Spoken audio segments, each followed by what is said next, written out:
안녕하세요, 땅이가입니다. 오늘은 정말 어마어마한 규모의 전원주택 경매 물건에 다녀왔습니다. 무려 토지 면적 2627평을 가진 대저택인데요. 마을을 만들어도 될 만큼 커다란 면적 위에 주택 3개, 창고, 그리고 수기의 조경까지 설치되어 있습니다. 4차선 도로와 가까운 거리에 있는 계획관리 땅이라 더욱 매력적인데요. 수회 유찰되어 현재 가격이 반토막난 상태입니다. 폭락한 가격에 매수할 수 있는 이번 물건 지금 바로 만나보겠습니다. 본 물건은 진입도로도 양호합니다. 4차선 도로에서 마을길로 조금만 들어오면 됩니다. 제 앞으로 보이는 것이 대문입니다. 기업의 회장님 집처럼 입구의 모습이 웅장합니다. 안쪽의 도로와 조경의 상태를 보면 관리가 잘 된 것처럼 보입니다. 도로를 기준으로 왼쪽이 모두 본 물건입니다. 단차가 있어서 외부에서 내부는 확인하기 어려웠습니다. 이곳은 전형적인 농경마을입니다. 카메라로 담기 힘들 정도로 넓은 면적을 가졌는데요. 창고의 규모를 보면 어떤 사업을 운영하고 있었던 것으로 추정됩니다. 본격적으로 주택 구조를 알아보죠. 메인 주택은 2층 구조로 건축되었습니다. 1층은 141.5제곱미터 42.8평이고 2층은 57.4제곱미터 17.36평입니다. 기둥이 있는 조금 특이한 구조인데요. 내부나 구조도를 확인할 수는 없었지만 1층은 방 3개, 거실, 주방, 욕실 2개, 2층은 방 2개, 화장실 1개로 구성된 것을 확인할 수가 있었습니다. 공간은 더할 나위 없이 넉넉할 것 같죠? 보면 볼수록 누가 이렇게 웅장하게 지었는지 궁금해지는 외관입니다. 본 물건 앞으로 제조시설들이 있는 것 같지만 앞으로 가리는 것이 없어서 전망 자체는 좋아 보입니다. 메인 주택은 철근 콘크리트 구조로 건축되었습니다. 일반적인 주택의 형태가 아니라서 설계부터 건축까지 어마어마한 비용이 들었을 것으로 추정됩니다. 자그마치 기둥만 7개입니다. 정말 대저택을 만들어놨죠? 건축물 대장상에 주택으로 등록되어 있고 사용 승인일은 2004년입니다.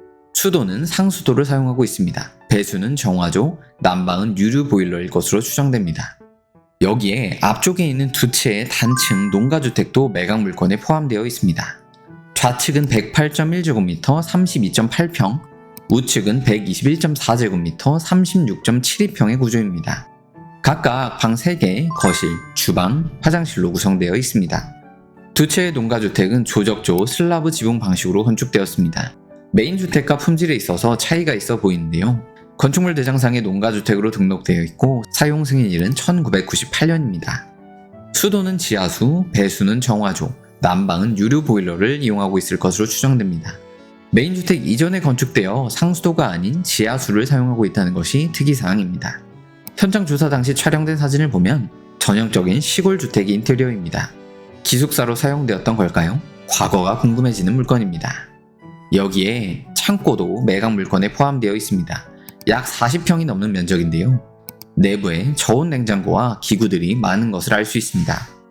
이외에도 인공 연못, 태양광 시설 등 다양한 제시의 물건들이 모두 매각에 포함되어 있습니다.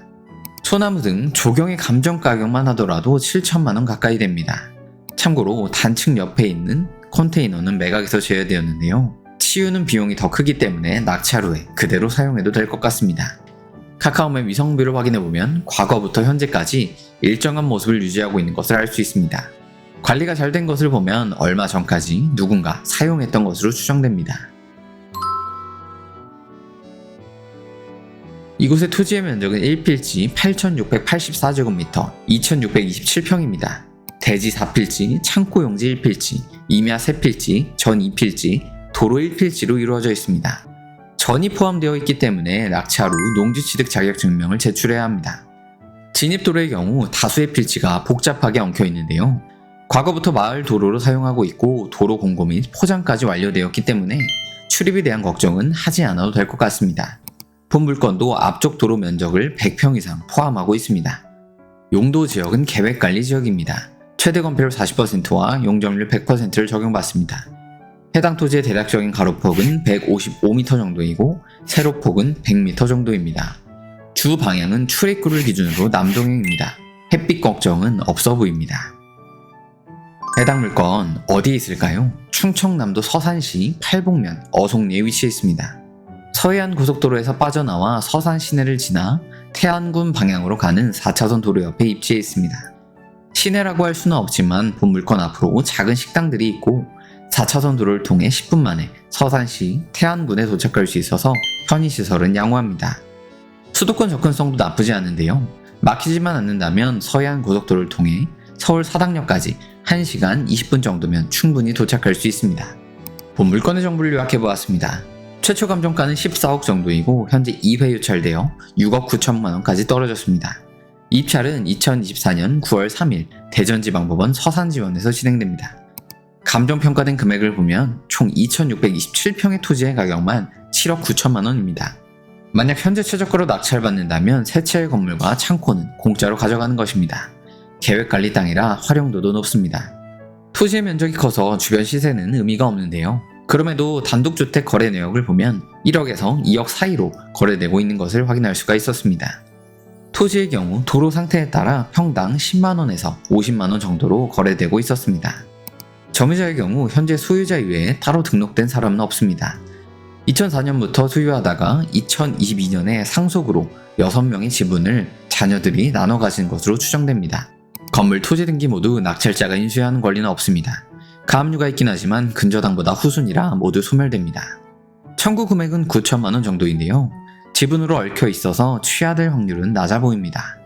만약 본천원 주택을 현재 최저가 정도인 6억 9천만 원에 입찰하여 낙찰받는다면 비용은 어떻게 될까요? 일단 보증금은 입찰 금액의 10%인 약 6,929만 원 정도를 수표 한 장으로 준비하면 됩니다. 세금의 경우 토지를 주택의 부수토지로 인정받을 수 있다면 무주택자 기준으로 800만 원 정도가 들어갑니다. 하지만 땅의 면적이 크기 때문에 모두 부수토지로 인정받기는 힘들어 보입니다. 이외에 법무사 등기 수수료 약 30만 원, 명도 협상 비용 1,000만 원, 도배 등 수리 비용 1,000만 원 이상을 준비해 두는 것이 필요할 것 같습니다. 짐이 많고 농가 주택이 낡았기 때문에 추가 비용이 꽤나 들어갈 것 같습니다. 참고로 대출은 감정평가된 금액을 참고하면 낙찰가액의 80% 정도는 충분히 나올 것으로 보이는데요. 대출이자는 내겠지만 현금 1억 7천만 원 정도만 있으면 본 물건을 소유할 수 있습니다. 충청남도 서산시 팔복면에 위치한 본 물건의 장단점을 정리해보았습니다. 계획관리 토지 2,627평과 주택 3채를 모두 가질 수 있는 신기한 물건인데요. 앞쪽 주택에 연식이 있어 수리가 필요할 수 있다는 점과 소유자가 6명이고 짐이 많아서 명도 난이도가 높을 수 있다는 점은 참고하시고 입찰하는 것을 추천드립니다. 도움이 되셨다면 구독, 좋아요, 알림 설정 부탁드립니다. 더 좋은 물건으로 찾아뵙겠습니다. 땅해가였습니다.